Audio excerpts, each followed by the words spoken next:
Muy buenos días, bienvenidos a un curso sobre milagros. Estamos en la página 244, el capítulo número 12, el programa de estudios del Espíritu Santo, y vamos a conectarnos con nuestra oración de la página número 30 para el mensaje del día de hoy. Estoy aquí únicamente para ser útil, estoy aquí en representación de aquel que me envió. No tengo que preocuparme por lo que debo de decir ni por lo que debo de hacer, pues aquel que me envió me guiará. Me siento satisfecho de estar donde quiera que Él desee, porque sé que Él estará allí conmigo, sanará a medida que le permita enseñarme a sanar. En la sección 3 dice cómo invertir en la realidad. Te pedí una vez que vendieses todo cuanto tuvieses, que se lo dices a los pobres y a que me siguieras.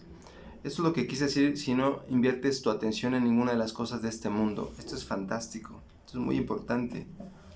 Tú tienes una percepción del mundo, de carencia, de miedo, déjaselos a Dios. Que Dios no ve carencias, no ve miedos, no ve enfermedades. Solamente el Hijo de Dios que se siente separado ve eso. Eso es lo que dice en este mensaje fantástico. Los pobres son sencillamente los que han invertido mal, y vaya que son pobres, puesto que están necesitados. Se te ha encomendado que los ayudes, pues te cuentas tú entre ellos. Observa lo bien que aprenderás tu lección si te negas a compartir su pobreza, pues la pobreza no es otra cosa que la insuficiencia. Y solo hay una insuficiencia, ya que solo hay una necesidad. Suponte que un hermano insiste en que hagas algo que tú crees que no quieres hacer. Su misma insistencia debería indicarte que él cree que su salvación depende de que tú hagas lo que te pide. Si insistes en que no puedes satisfacer su deseo y experimentas de inmediato una reacción de oposición, es que crees que tu salvación depende de no hacerlo. Estás por lo tanto cometiendo el mismo error que él, haciendo que su error sea real para ambos. Insistir significa invertir, y aquello en lo que inviertes está siempre relacionado con tu idea de lo que es la salvación. La pregunta se compone de dos partes. Primero es, ¿qué es lo que hay que salvar? Y segundo, ¿cómo se puede salvar? Cada vez que te enfadas con un hermano por la razón que sea, crees que tienes que proteger al ego y que tienes que protegerlo atacando. Si es tu hermano el que ataca, estás de acuerdo con esa creencia. Si eres tú el que ataca, no haces sino reforzarla. Recuerda que los que atacan son pobres. Están limitados por su conciencia. Aquí es entregar esa pobreza a Dios. Esa pobreza es la pobreza mental a la que se refiere este mensaje. A tus ilusiones de miedo, de inseguridad y de falta de algo, de insuficiencia, como dice el curso. Su pobreza pide regalos, no mayor empobrecimiento. Tú que podrías ayudarle, estás ciertamente actuando en forma destructiva si aceptas su pobreza como propia. Si no hubieses invertido de la manera en que ellos lo hicieron, jamás se hubiese ocurrido pasar por alto su necesidad. Reconoce lo que importa y, si tus hermanos te piden algo descabellado, hazlo precisamente porque no importa. Niégate y tu posición demuestra que sí te importa. Eres únicamente tú, por lo tanto, el que determina si la petición es descabellada o no. Y toda petición de un hermano es tu propia petición, porque te empeñas en negarle lo que pide. Puedes negárselo, es negártelo a ti mismo y empobrecer a ti y a él. Él está pidiendo la salvación al igual que tú. La pobreza es siempre cosa del ego y nunca de Dios. Ninguna petición es descabellada para el que reconoce lo que es valioso y no acepta nada más. Cuando veas a un hermano que está pasando carencias, que está pasando situaciones adversas, no refuerces su conducta. No le digas, sí, es bien difícil la vida, no hay oportunidades, mira cómo nos enfermamos, mira cómo hay depresión, mira cómo hay situaciones adversas en nuestra vida. No lo refuerces. Por eso es importante que observes a tu hermano con otra característica, con suficiencia. De ahí se deriva que al tú dar ese tipo de pensamiento completamente distinto al que está observando a él, vas a reforzarlo en la parte positiva. ¿Y qué va a pasar contigo? También vas a generar cosas positivas. La salvación es para la mente y se alcanza por medio de la paz. La mente es lo único que se puede salvar y solo se puede salvar a través de la paz. Cualquier otra respuesta que no sea amor surge como resultado de una confusión con respecto a qué es la salvación y cómo se alcanza, y el amor es la única respuesta. Nunca te olvides de esto y nunca te permitas creer ni por un solo instante que existe otra respuesta, pues de otro modo te contarás forzosamente entre los pobres, quienes no han entendido que moran en la abundancia y que la salvación ha llegado. Identificarte con el ego es atacarte a ti mismo y empobrecerte. Por eso es por lo que todo aquel que se identifique con el ego se siente desposeído. Lo que experimenta entonces es depresión o ira, ya que lo que hizo fue intercambiar su amor hacia sí mismo por odio hacia sí mismo y como consecuencia de ello tiene miedo de sí mismo. Él no se da cuenta de esto, aún así es plenamente consciente de que está sintiendo ansiedad. No percibe que el origen de esta reside en su propia identificación con el ego y siempre trata de lidiar con ella haciendo algún trato de mente con el mundo. Cuando te sientes muy furioso, cuando te sientes muy enojado, empiezas a debatir sobre tu enojo, empiezas a culpar al mundo. A eso se refiere el curso, de ir quitando estas capas de mentes que el ego le encanta. El ego es esa energía que te separa de los demás. Por eso es importante que no ataques, porque si atacas estás pobre en tu conciencia. Siempre percibe este mundo como algo externo a él, pues esto es crucial para su propia adaptación. No se da cuenta de que él es autor de este mundo, pues fuera de sí mismo no existe ningún mundo. Si solo los pensamientos amorosos del Hijo de Dios constituyen la realidad del mundo, el mundo real tiene que estar en su mente. Los pensamientos descabellados tienen que estar también en su mente. Pero él no puede tolerar un conflicto interno de tal magnitud.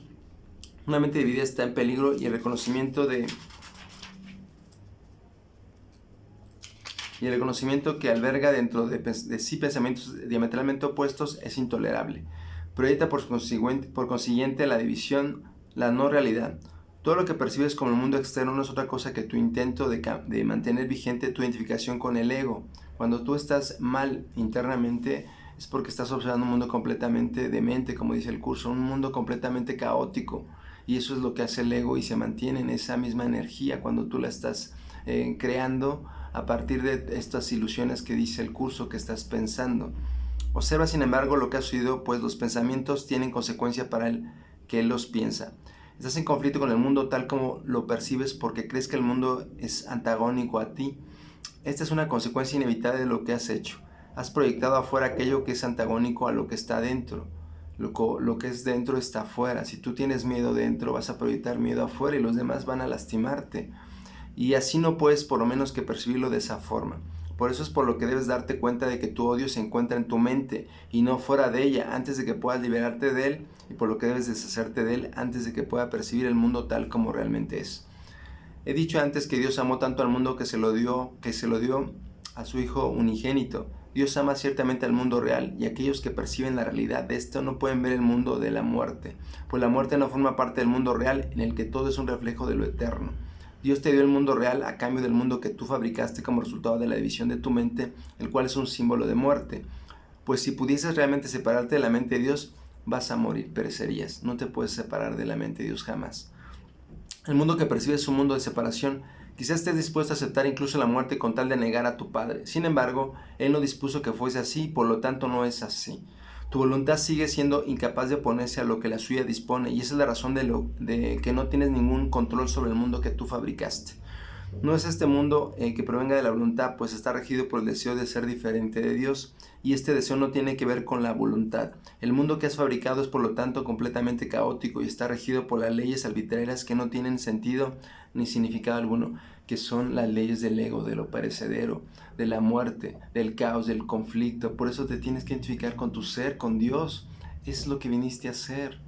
Es importante que trabajes en esa conciencia. Se compone de lo que tú no deseas, lo cual ha proyectado desde tu mente porque tienes miedo de ello.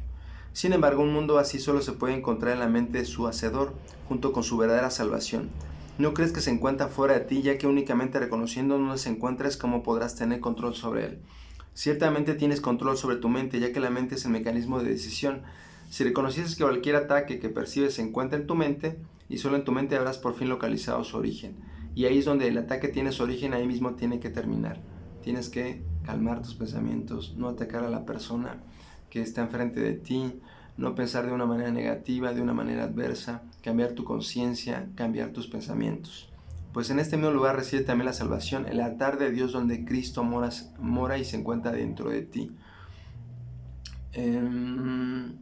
Tú has profanado el altar, pero no has profanado el mundo. Cristo, sin embargo, ha puesto la expiación sobre el altar para ti. Lleva todas las percepciones del mundo ante ese altar, pues es el altar de la verdad. Dios no quiere que pases tristezas, que pases penurias, entonces pídele al Maestro de Maestros que te ayude. Espíritu Santo, ¿cómo debo de percibir esta situación? Ayúdame a percibir esta situación de manera diferente. Ayúdame a cambiar mi forma de pensar respecto a que odio a esta persona, respecto a mi pobreza, respecto a mi enfermedad. Es importante que pongas en ese altar de Dios todas tus preocupaciones, todo tu dolor, todo tu caos, pero de una manera consistente para poder hacer cambios. Ahí verás tu visión transformarse y de ahí aprenderás a ser verdaderamente. Desde este lugar en el que Dios y su Hijo moran en paz y en el que se te da la bienvenida, mirarás en paz hacia el exterior y verás el mundo correctamente. Mas para encontrarte en ese lugar tienes que renunciar a tu inversión en el mundo, tal como lo proyectas, y permitir que el Espíritu Santo extienda el mundo real desde el altar de Dios hacia ti. Es muy importante y muy valioso esta lección. Invierte tus pensamientos y ve una realidad completamente diferente a la que estás observando tú. Cambia tus pensamientos. Dios no desea que la estés pasando mal, no quiere que pases pobreza, no quiere que pases vicisitudes, enfermedades, caos. Este no es el mundo que Dios desea para ti. Por eso es importante que perdones, que cambies tu manera de pensar respecto a lo que estás observando. Me perdono, Padre, por este pensamiento negativo acerca de... y empiezas a cambiar tu forma de pensar respecto a esta situación. Me perdono por pensar en enfermedades, me perdono por pensar en pobreza, en carencia. Abandona estas ideas y estas ilusiones y déjaselas al Padre para que las corrija. El Espíritu Santo es el canal que te va a permitir cambiar en conciencia estos pensamientos. Por favor, suscríbete, son más de 800 videos acerca de desarrollo humano y espiritualidad que son para ti con mucho amor, para que cambies y modifiques tu conciencia. Estamos con el programa de estudios del Espíritu Santo del capítulo 12. Recuerda, es un curso sobre milagros para que empieces a cambiar tu conciencia y cambies tu vida. Bendiciones infinitas.